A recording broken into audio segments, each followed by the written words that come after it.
Hello வணக்கம்மா. இன்றைக்கி சித்ரா பௌர்ணமி இல்லைம்மா, அதனால் என்ன பண்ணேன், இப்போது இன்றைக்கி கொஞ்சம் வேலை அதிகம்.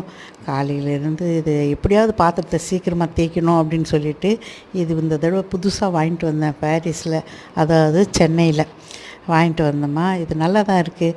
நம்ம லெமனும் கட் பண்ணி வச்சுக்கிட்டோம்னா லெமனும் போடலை, நான் வெறும் இந்த பேஸ்ட்டே போட்டு தேய்ச்சோம்மா, பளிச்சுன்னு போச்சு. சும்மா லைட்டாக தான் பீதாம்பரி போட்டேன், நல்ல பல போச்சு.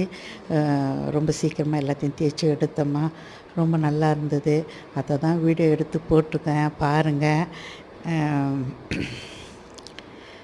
பாருங்கள், பீதாம்பரி போட்டு சும்மா லைட்டாக தான் பீதாம்பரி போட்டேன், ரொம்பலாம் கூட போடல. பீதாம்பரி சும்மா லைட்டாக போட்டு தேய்ச்சி எடுத்தேன்.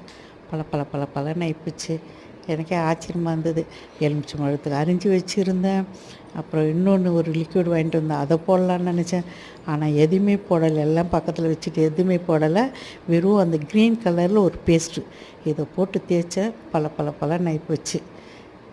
ரொம்ப சீக்கிரமாக தான் தேய்ச்சி எடுத்துட்டேன். நல்லா வெள்ளையாக பலன்னு இருந்தது. அதுக்கப்புறம் மஞ்சள் குங்கெல்லாம் வச்சு பூஜைக்கு ரெடி பண்ணேன். அதே போல் வெள்ளி பொருள் இருக்குது பாருங்கள், அந்த இது பாட்டில் போட்டுக்கேன் பாருங்கள், அதுவும் நல்லா பளிச்சுன்னு போச்சு. ரொம்ப நல்லா இருந்தது. நீங்களும் வாங்குங்க.